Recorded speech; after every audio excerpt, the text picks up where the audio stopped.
The assembly hall on Threshold Prime stretched vast enough to hold representatives from 47 different species. Giwan Park stood in the center of it all, her uniform crisp and clean, her face showing nothing. Around her, aliens of every shape and size filled the chamber. Some had scales, others had fur, and some were just clouds of gas held together by force fields. They all had one thing in common today. They wanted humanity gone. The Veltheran ambassador raised 3 of his forearms. His skin shimmered purple with satisfaction. He had been building this case for 2 years. Humans were too aggressive, he said. Humans didn't follow the rules. Humans asked too many questions and made things that scared the older species. Worst of all, humans refused to slow down. G1 listened to every charge. She didn't interrupt. She didn't argue. The evidence played on screens around the chamber. Human ships moving too fast through shipping lanes. Human scientists publishing research without waiting for council approval. Human traders making deals that undercut established monopolies. Human diplomats asking why things had to be done certain ways. The Clixon representative clicked her mandibles nervously. She had worked with humans before. They had helped her people solve a food shortage that the council said would take decades to fix. Humans fixed it in 8 months, but she said nothing. Speaking up would mean her own people might face exile next. Ambassador Tuan from the aquatic Narathi floated in his water-filled sphere. His people had similar concerns. Humans had shared medical technology freely when a plague hit the Narathi homeworld. The council had wanted to study the plague for years before acting. Humans just acted. But Taiwan also stayed silent. The vote was already decided before anyone entered this chamber. The charges went on for 3 hours. Humanity had been part of the Galactic Council for only 15 years. But in that time they had broken more protocols than some species broke in centuries. They sold technology to species the Council thought weren't ready. They explored regions marked as restricted. They asked uncomfortable questions about why the relay network only benefited certain species. They refused to stop growing. Finally, the vote began. One by one, species cast their decision on the massive display. Red lights filled the board. Exile, exile, exile. The pattern continued without break. 46 red lights appeared. Only 1 green light showed, and that was Earth's own vote against the measure. The Veltheran ambassador stood tall. His voice boomed through translators. Humanity, you are hereby expelled from the Galactic Council. You have 30 standard cycles to remove all your people, all your ships, and all your installations from Council space. After that deadline, any human vessel found beyond your own solar system will be destroyed. You will surrender your access codes to the relay network. You will delete all Council databases from your systems. You are alone now. The chamber erupted in what passed for applause among dozens of different species. Chirps, whistles, stamping feet, and flashing lights all celebrated the decision. They had finally dealt with the human problem. The galaxy could return to the way things were supposed to be. Slow, orderly, controlled. G1 Park waited for the noise to die down. Then she did something nobody expected. She smiled. Not a sad smile or an angry smile. A genuine, warm smile that reached her eyes. "Thank you," she said simply. Her voice was calm and clear. "The people of Earth appreciate the Council taking the time to vote on this matter. We respect your decision completely. We'll be out of Council space within 20 days.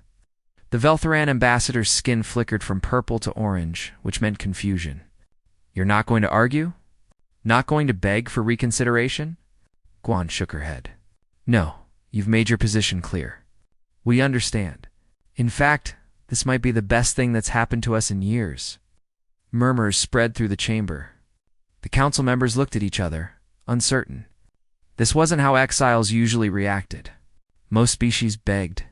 Some threatened. A few tried to negotiate. None of them smiled and said thank you. "What do you mean, best thing?" The Veltheran pressed. G1 gathered her datapad and turned toward the exit. "You've just freed us from the biggest bureaucracy in the galaxy. No more waiting months for approval to run experiments. No more restricting our trade because it might hurt someone's feelings. No more slowing down because other species can't keep up. We'll be fine. Better than fine, actually. She started walking toward the massive doors. Her 2 security officers fell in step beside her. The entire council chamber had gone silent. Something felt wrong to them, but they couldn't identify what. The Clixon representative found her voice. But you need the relay network. You need council trade routes. You need our protection. Juan stopped at the doorway. She looked back over her shoulder. Do we? I guess we'll find out. Then she left. Back on Earth, Dr. Minho Choi sat in a laboratory buried 3 kilometers under the surface of Antarctica. Around him, the most advanced piece of technology humanity had ever built, hummed with barely contained power. It looked like a sphere made of twisted light, held in place by magnetic fields so strong they could crush a battleship. His assistant, Yoonji, checked the readings for the 100th time. All systems stable. The quantum tunnel is holding. Minho allowed himself a small smile. The Galactic Council thought humanity needed their relay network to travel faster than light. They thought humans were dependent on Council infrastructure. They had no idea that human scientists had been working on this project since the day Earth joined the Council. The relay network was slow and controlled. It only went where the Council wanted it to go. It had fees and restrictions and rules. Humanity had been studying it, learning from it, but never relying on it. Now they had built something better, something independent, something that would let them go anywhere they wanted without asking permission. Minho's phone buzzed. A message from Ambassador Park, sent from Threshold Prime. It's done. They exiled us. Begin Phase 2. He typed a quick response. Quantum drive is ready. We can start moving whenever you give the word. Around Earth's solar system, hidden in the asteroid belt and on the dark side of the moon. Other laboratories received the same message. Humanity had spent 15 years preparing for this possibility. They knew eventually the Council would see them as a threat. Old powers always feared new ones, but the Council had made a critical mistake. They thought exile was a punishment. They didn't realize they had just set humanity free. Admiral Haijin Kong stood on the bridge of the ESS Horizon, watching the countdown clock. 27 days remained until the Council's deadline. Her ship floated near Station Gamma 7, one of humanity's largest trading posts in Council space. Below her on the station, 15,000 humans were packing up 15 years of civilization. The operation ran like a machine. Every department knew its job. Medical staff downloaded patient records and shipped equipment. Teachers organized the evacuation of 300 children. Merchants settled final accounts and closed their shops. Nobody panicked. Nobody complained. They just worked. Haijin had expected chaos. She had prepared speeches about duty and sacrifice. She never got to use them. Humans were going home, and most of them seemed almost excited about it. Her second officer, Lieutenant Yuna, approached with a datapad. Admiral the Korathi are asking if we'll sell them the station before we leave. They're offering 60 million credits. Haijin shook her head. No. Strip everything useful and scuttle it. I want it to be an empty shell when we go. Yuna raised an eyebrow. That seems wasteful. Sends a message. We're not desperate. We're not selling our assets for scraps. We're leaving on our terms. Haijin pulled up a star map showing all human positions in Council space. 23 stations, 14 research outposts, 7 diplomatic missions, and countless smaller facilities. All of them were being abandoned in perfect order. On the other side of the galaxy, Ambassador Daeho Song sat in a restaurant that served food from 6 different worlds. Across from him sat 3 beings who technically shouldn't be meeting with an exiled human. The Clixon representative, Shiva, kept her compound eyes on the door. The Narathi ambassador, Taiwan, made nervous bubbles in his water sphere. The Orthani delegate, a being made of living silicon, showed no emotion at all. Daeho poured tea with steady hands. Thank you for coming. I know this is risky for you. Shiva clicked her mandibles softly. We are not here. This meeting is not happening. If anyone asks, I was in my quarters all evening. Understood. Daeho pushed 3 identical data chips across the table. What I'm about to tell you doesn't leave this room. Not yet. But you three were kind to us during the trial. You didn't speak up, but you didn't pile on either. I want to repay that kindness with information. Taiwan's sphere rippled with curiosity. What kind of information? The kind that might save your civilizations. Daeho leaned forward. The Council thinks they're punishing Earth. They think we're dependent on their infrastructure. They're wrong. We've been preparing for this since the day we joined. The Orthani delegate spoke in a voice like grinding rocks. Preparing how? We've developed our own faster-than-light system. It doesn't use the relay network. It's faster and more efficient. Within 6 months, we'll have colony ships heading to worlds the Council doesn't even know exist. Daeho tapped the data chips. These contain the basics of the technology and an invitation. When we're ready, you can join us. No councils. No votes on who deserves to exist. Just cooperation between equals. Shiva's mandibles trembled. You're starting a new alliance? We're starting something better. We're calling it the Coalition of Independent Worlds. Any species that wants freedom from council bureaucracy is welcome. Daeho stood to leave. Think about it. No rush. But don't wait too long. The galaxy is about to change. Back on Earth in the Antarctic laboratory, Dr. Minho Choi was celebrating. The first full-scale test of the quantum tunneling drive had exceeded every expectation. A probe ship had jumped from Earth to Proxima Centauri in 3 minutes. The relay network would have taken 6 hours for the same journey. Yoonji was already planning the next test. If we can scale this up to colony ship size, we could have settlements on 20 worlds within a year. Minho nodded, but his attention was on another screen. This one showed economic data from across council space. His secondary job, the one most people didn't know about, was analyzing how the galaxy would react to Earth's exile. The numbers told a story the Council didn't want to hear. Humanity had quietly become essential to the galactic economy. Human ships carried 40% of all medical supplies in the outer sectors. Human engineers maintained the environmental systems on 60 council stations. Human agricultural techniques fed 12 different species. Human entertainment dominated the media markets. Removing all of that at once would hurt. Alat Min sent his report to Taijin Nam, Earth's economic advisor who was still on Threshold Prime for the transition period. The message was simple. They're going to feel this much sooner than they think. On Threshold Prime, Taijin received the report and immediately requested a meeting with the Galactic Economic Committee. They granted it, probably expecting him to beg for trade concessions.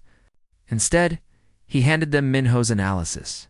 The committee head, a being covered in blue feathers, read through the data. Her feathers slowly changed from blue to gray, which meant distress. This can't be accurate. It is. I triple-checked everything. Taijin kept his voice neutral. You asked for an impact assessment? There it is. Exiling humanity will cost the council economy approximately 4 trillion credits in the first year alone. 17 sectors will face immediate shortages. 4 species will likely experience economic collapse. The committee head's feathers went fully gray. We need to present this to the full council. I thought you might. Taijin stood. But I should mention something. This report assumes humanity stops all trade immediately. We could negotiate transition agreements. Help you find replacements for human services. Make this less painful? You would do that? Even after exile? Taijin smiled politely. We're not vindictive. We're just done playing by rules that don't work for us. But we're not monsters either. We can part as friends if the council wants that. The committee held an emergency session. They voted to suppress the report.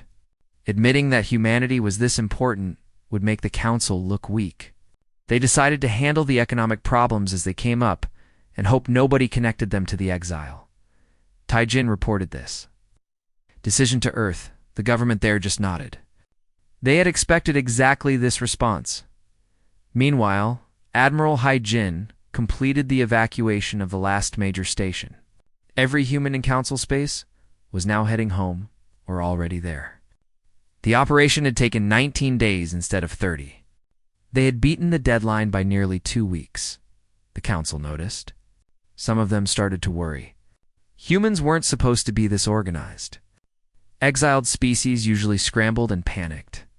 They begged for more time. They tried to negotiate exceptions. Humans just efficiently packed up and left, like they had been planning this for years. Because they had been, as the last transport ship entered Earth's solar system. Hyjin allowed herself a moment of satisfaction. Phase 1 was complete. Every human asset was out of Council space. Every human citizen was safe. The Council had gotten exactly what they voted for. Now Phase 2 could begin. And the Council had no idea what was coming. 6 months had passed since humanity went silent. The Galactic Council expected angry messages or desperate pleas. Instead, they got nothing. No transmissions from Earth. No human ships anywhere in Council space. No attempts to contact old trading partners. It was like humanity had simply vanished from the galaxy. The Velthoran ambassador tried to celebrate this as a victory. But his skin kept flickering orange with unease. Silence from a defeated enemy made sense. Silence from an enemy who smiled when you exiled them felt different. The first real problem started with food. The agricultural world of Deneb 4 had relied on human preservation technology to store grain for transport. Without it, 30% of their harvest rotted before it reached the markets. The Karathi faced similar issues. Their fish farms used human-designed filters that were now breaking down. They didn't know how to fix them. 12 species filed complaints with the Council within the first month. They needed human technology, human expertise, human trade agreements. The Council told them to find alternatives. The Economic Committee quietly noted the complaints and moved on. By month 3, the problems were impossible to ignore. Trade routes were collapsing. The relay network was experiencing failures at 3 times the normal rate. Humans had apparently been doing a lot of quiet maintenance work that nobody noticed until it stopped. 4 minor wars broke out between species. Arguing over who should bear the costs of the failing infrastructure, Captain Soman Lee didn't care about any of that. She stood on the bridge of the CIW Pathfinder, staring at a world nobody in the Council had ever seen. The planet glowed blue and green below them, with 2 small moons and rings of ice. Sensors showed oceans, forests, and an atmosphere that humans could breathe with minor adjustments. "How many does this make?" asked her navigator Hansu. 23 habitable worlds in 6 months? Soman pulled up a map showing their route. They had traveled further than any Council ship in recorded history. Using the quantum drive that let them jump across the galaxy, and we still haven't found the edge of Council space. They really don't explore much, do they? Why would they? Hansu said. When you're convinced you've already found everything worth finding, you stop looking. The Pathfinder was one of 5 exploration ships Earth had sent out the day after Exile. Their mission was simple: find new worlds, make first contact with unknown species, and map the galaxy properly. In 6 months, they had accomplished more than the Council had in 50 years. Salman had made contact with 6 isolated civilizations. All of them had primitive, faster-than-light technology, enough to explore their local star clusters, but not enough to reach Council space. Most of them didn't even know the Galactic Council existed. She offered each of them the same choice: join humanity's coalition of independent worlds as equal partners, or remain independent with open trade agreements. She explained what the coalition was about. No bureaucracy. No votes on whether species deserve to exist. Just cooperation and mutual benefit. 5 of the 6 agreed immediately. The 6th wanted to think about it, which was fine. The coalition didn't force anyone. On Velthera, the Veltheran homeworld, things were falling apart in slow motion. Engineer Bowman Kwan worked quietly in the infrastructure department, using fake credentials that identified him as a Veltheran citizen. His real mission was intelligence gathering. What he found was almost sad. The Veltherans had built their cities using construction materials designed by human engineers. The humans had offered the designs freely 15 years ago as a gesture of goodwill. The Veltherans accepted without question, never bothering to understand how the materials actually worked. Now those materials were failing. Stress fractures appeared in buildings across the capital. Bridges showed signs of dangerous wear. The Veltherans tried to repair them using standard techniques, but that made things worse. The human materials required specific maintenance procedures, and nobody knew what those were. Bowman watched engineers panic and make increasingly desperate choices. He could fix it all in a day. The knowledge was simple, but he stayed quiet and filed reports back to Earth. His orders were clear. Observe. Document. Don't interfere. Finally, the Veltheron government did what they swore they'd never do. They sent a message to Earth requesting technical assistance. They offered payment. They offered trade concessions. They offered apologies. The message traveled across the galaxy and reached Earth's communication array. It was received, logged, and filed. No response was sent. Earth's policy was absolute. They would answer no council communications for 1 full year. In the Galactic Council chambers, emergency sessions became weekly events. The Economic Committee finally released their suppressed report about humanity's importance to the galactic economy. The full council reacted with shock and anger. Why hadn't they been told? Why was this hidden? The Veltheran ambassador argued that it didn't matter. Humanity was gone. They needed to adapt. But adaptation was harder than anyone expected. 7 species had experienced significant economic downturns. 3 were facing food shortages. The relay network's failure rate climbed to 6 times normal. Repair costs were draining the council budget. Pirates were attacking ships in sectors that human patrols used to protect. The Clixon representative, Shiva, finally spoke up in a council session. Perhaps we made a mistake. Perhaps we should reach out to humanity. The chamber erupted in argument. The Veltherans and their allies refused to admit any error. Other species were more practical. They just wanted their problems solved. A vote was called. Should the council attempt to contact Earth? The result was 23 in favor, 16 against, with 8 abstentions. A message would be sent. Nobody knew if humans would answer. Nobody knew where Earth's people had gone or what they were doing. The silence was maddening. Deep in Earth's solar system, the silence was anything but quiet. Mars now had forests growing in biodomes that covered a quarter of the planet. The red soil was slowly turning brown as terraforming progressed ahead of schedule. 3 million people lived there now, building cities and farms. Europa's ice had been melted in controlled zones, revealing the ocean below. Underwater cities housed 8 million people who worked in the exotic matter refineries. The moon produced fuel for the quantum drives. It's making Earth energy independent. In orbit around Earth, 3 massive shipyards operated at full capacity. Colony ships, exploration vessels, defensive platforms rolled out at a pace that would have been impossible under council regulations. Those regulations had required environmental reviews, safety committees, and approval processes that took months. Earth had replaced all of that with simple competence and good engineering. Dr. Murray. Han ran the largest research facility in human history. Built into the asteroid series, 15,000 scientists from Earth worked there on projects. The council would have banned as too dangerous or too advanced. They made breakthroughs weekly.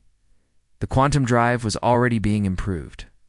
Generation 2 drives could jump twice as far. Generation 3 was in testing.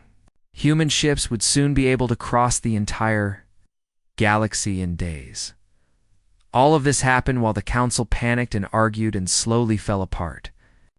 Earth watched through intelligence channels and spy satellites. They saw every council session, read every report, knew about every problem, but they said nothing and helped no one. The galaxy had voted to exile them. Now the galaxy would learn what that actually meant. 1 year after the exile, a Galactic Council fleet arrived at the edge of Earth's solar system. Ambassador Kun Konyun commanded the diplomatic vessel at the center of the formation. He had volunteered for this mission because he believed in reconciliation. The Council needed humanity, whether they admitted it or not. The fleet consisted of 12 ships, representing different Council species. They came in peace, flying white banners according to galactic tradition. They broadcasted friendly greetings on all frequencies. They requested permission to enter the solar system. For 3 hours, they received no response. Then a single message came through. Hold position. A representative will meet you. What arrived made every sensor operator in the fleet double-check their readings. The ship that approached them was massive, easily 3 times the size of their largest vessel. Its design was unlike anything in Council databases. The hull seemed to absorb light, making it look like a hole in space. Energy readings suggested power generation that shouldn't be possible. The ship stopped a comfortable distance away. A shuttle launched from its bay and approached the Council flagship. Ambassador Yoon went to the docking port personally. Straightening his ceremonial robes, the airlock opened. Dr. Murray Han stepped through. Wearing a simple gray jumpsuit with Earth's new flag on the shoulder, she smiled politely and offered her hand. Ambassador Yoon, thank you for coming all this way. Yoon shook her hand, noting the calluses. This was a scientist who worked with her hands. Dr. Han, the Council sends its greetings and hopes that we can discuss the current situation. Of course, would you like a tour first? I think it might help frame our conversation, Yoon agreed, though he wondered what she meant. Dr. Han led him back to the shuttle, and they transferred to her ship. The interior was pristine and efficient. Human crew members worked at stations with quiet competence. Nobody saluted or made a fuss about having a Council ambassador aboard. Through the observation deck, Yoon saw Earth floating in the distance. Orbiting it were structures that made him catch his breath. 3 enormous shipyards, each one building vessels in assembly line fashion. Dozens of ships in various stages of construction. Defensive platforms arranged in patterns that suggested serious military planning. We have 14 more shipyards throughout the solar system, Dr. Han explained casually. These are just the ones closest to Earth. The real production happens out near Jupiter. How did you build all this in 1 year? We didn't. Started building the day we joined the Council 15 years ago. We just kept it hidden until we needed it. She pulled up a display showing the entire solar system. Mars is being terraformed. Should be fully habitable in another 3 years. Europa has 8 million residents. Titan has research facilities. The asteroid belt has mining operations on 47 different rocks. Yoon felt dizzy. The Council had no idea. The Council never asked. You all assumed we were like you, content to stay in one system and follow the rules. She smiled. We're really not built that way. The shuttle took them to Mars. Yoon stared at forests growing under massive biodomes. Cities rising from the red soil. People walking on a planet that should have been barren. The terraforming technology alone would have taken Council species centuries to develop. Next, they visited Europa. The shuttle descended through a controlled gap in the ice, entering an underground ocean. Cities of transparent material glowed in the darkness, connected by transport tubes. Exotic matter refineries processed materials the Council didn't even know existed. This moon produces fuel for our quantum tunneling drives, Dr. Han explained. We can operate our entire fleet for a year on what Europa makes in a month. Quantum tunneling? Yoon had never heard the term. Our faster-than-light system. It doesn't use the relay network. It's faster and more efficient. She showed him a star map with hundreds of markers. We've established 14 colony worlds beyond Council space. Another 30 are being surveyed. We've made first contact with 19 species you've never met. In 1 year, humanity had expanded more than the Council had in 50 years. They had built an infrastructure that rivaled the entire Council's combined resources. They had developed technology that made the relay network obsolete. Why did you hold back when you were part of the Council? Dr. Han sighed. Because your rules required it. Every scientific paper had to be reviewed by 3 different committees before publication. New technology had to pass safety boards that took months to meet. Ships had to file flight plans weeks in advance. We couldn't explore restricted zones even when we had good reasons. Trade agreements needed Council approval. Everything required permission.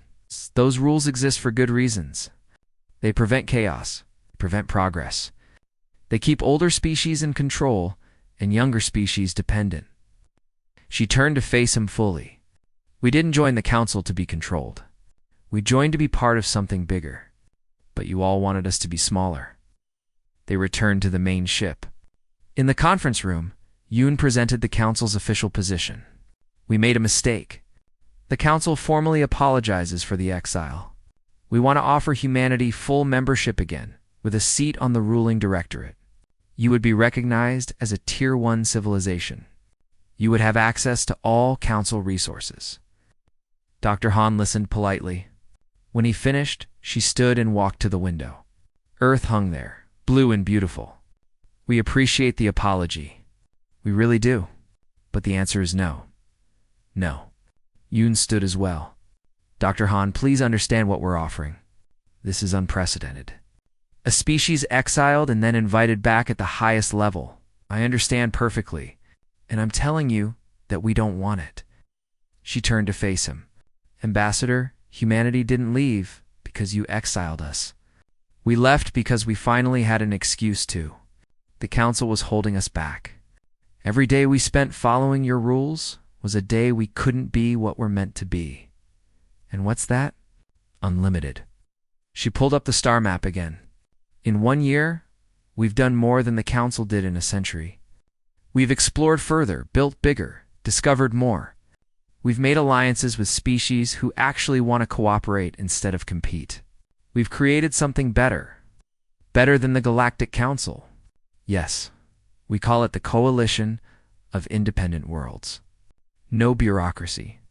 No votes on who deserves to exist. No artificial limits on growth or exploration. Just species working together because they want to, not because some ancient treaty says they have to. Yoon sat down heavily.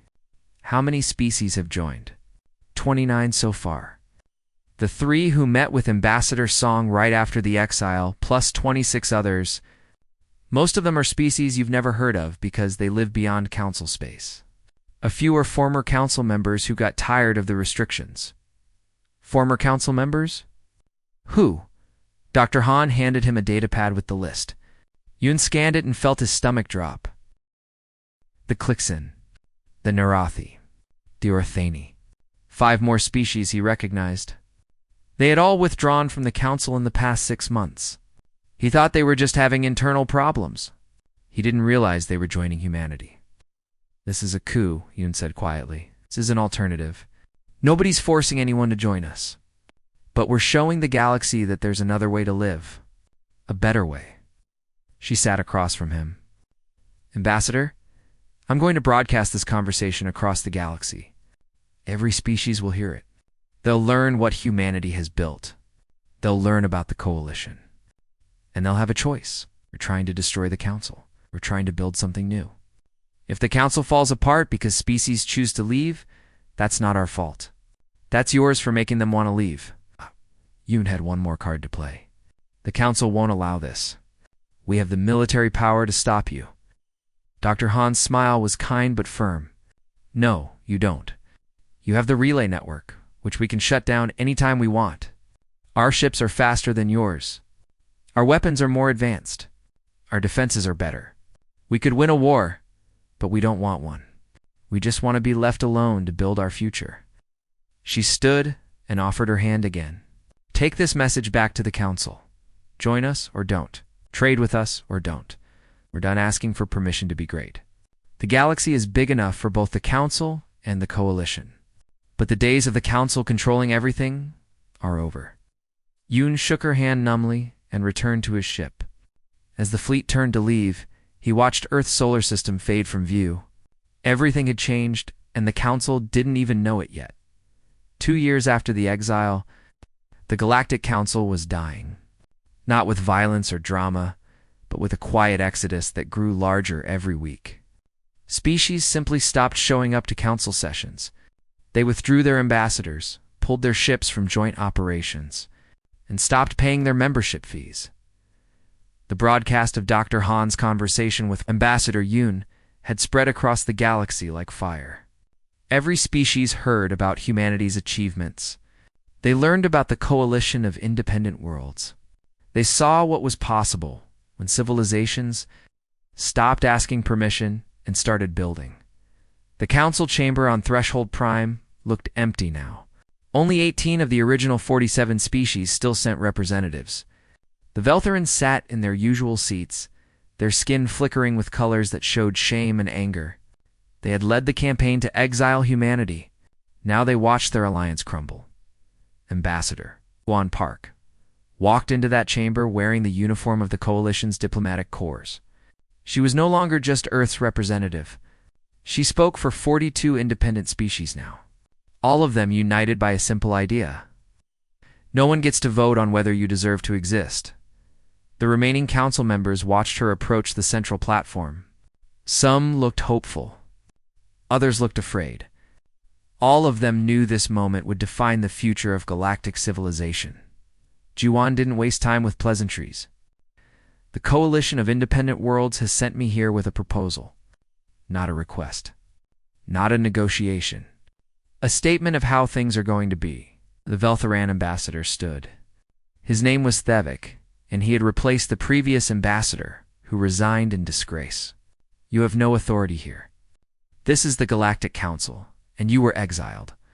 I was exiled from something that no longer matters, Jiwan replied calmly. Look around, Thevik. You have 18 species left. The Coalition has 42 and growing. We have more ships, more worlds, more resources, and more importantly, we have momentum. Species join us because they want to, not because they're afraid of being left behind. She activated a holographic display that showed the current state of galactic civilization.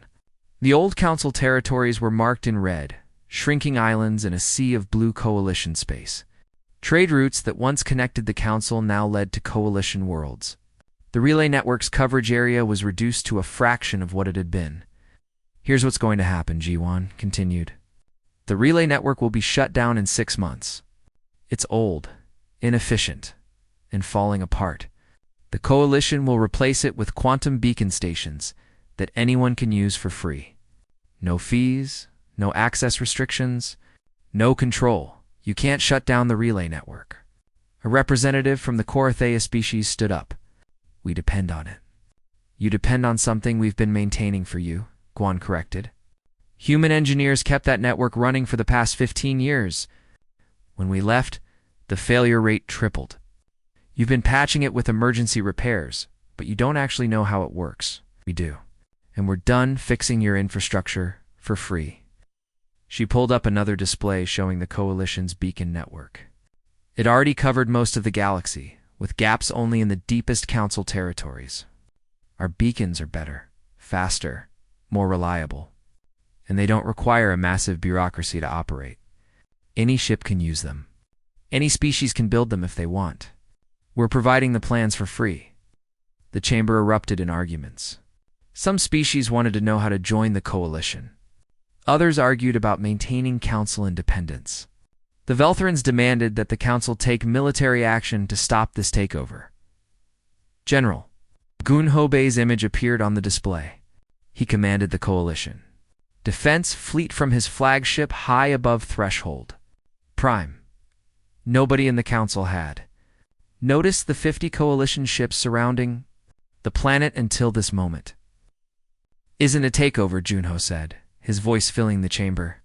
We're not here to conquer or threaten. We're here to make a point. Your military can't stop us. Your laws can't bind us. Your authority doesn't reach us. We're simply building something better, and you're welcome to join or stay behind. Your choice? Qiwan gestured to the Coalition ships visible through the chamber's windows. We don't want to destroy the Council. We just want to end its monopoly on galactic civilization. Trade monopolies? Gone. Technology restrictions? Gone. Exploration limits? Gone. The requirement that new species must join the Council or be isolated? Gone. She looked directly at Thevik. Any species can join the Coalition as an equal partner. One requirement. You cannot vote to exile another species just because they make you uncomfortable. Beyond that, you're free to govern yourselves however you want. 3 of the remaining Council species agreed immediately. Their representatives stood and declared their intention to join the Coalition. Within hours, they would sign formal agreements. The Veltharans refused to even consider it. Thevik stood rigid, his skin turning dark purple with rage. We will never surrender to human dominance. We were right to exile you. You are dangerous and uncontrollable. Juan shook her head. We're not trying to dominate anyone. That's what you don't understand. We're trying to set everyone free. Free from rules that don't make sense. Free from bureaucracy that slows progress to a crawl. Free from a system where old species control young ones. And what happens when your coalition grows to powerful? When you become the new council making the same mistakes. Then species will leave and build something better. That's the point. No system should be permanent. No authority should be absolute. The moment we start acting like you did, we deserve to be replaced. Ambassador Deho Song entered the chamber, leading representatives from 15 species who wanted to join the coalition. They'd been waiting outside for this moment. Each one presented their application publicly, renouncing council membership and embracing the coalition's principles. The exodus was impossible to stop now. Within a week, only 5 species remained in the council.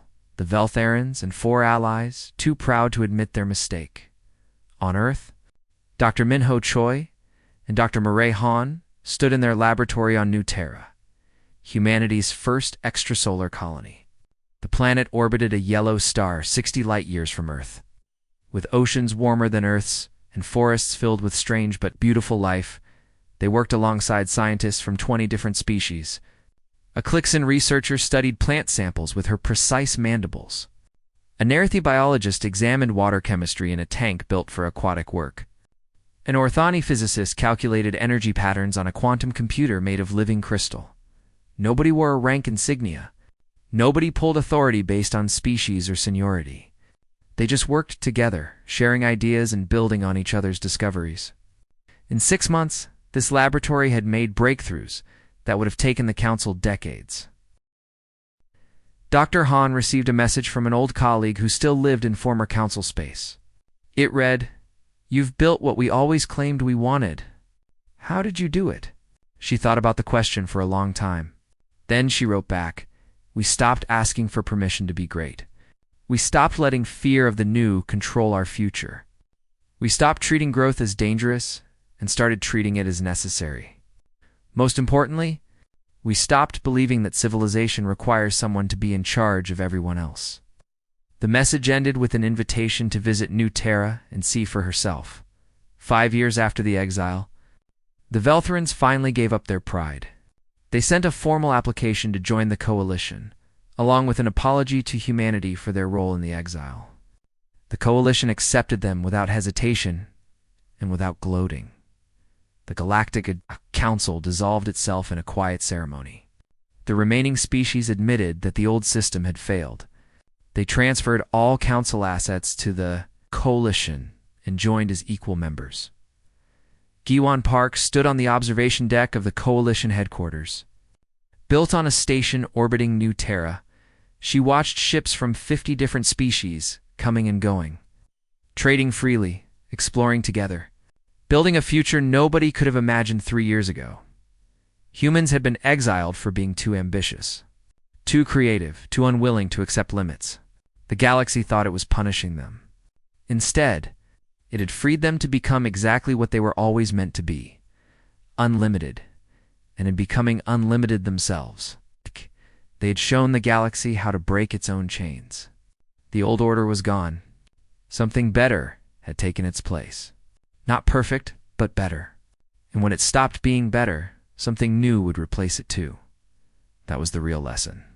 Progress never ends. Growth never stops. The moment you think you've reached the pinnacle is the moment you start falling behind. Humanity had learned that lesson long ago on a small blue planet orbiting an unremarkable star. Now they had taught it to the galaxy. The future belonged to those brave enough to build it.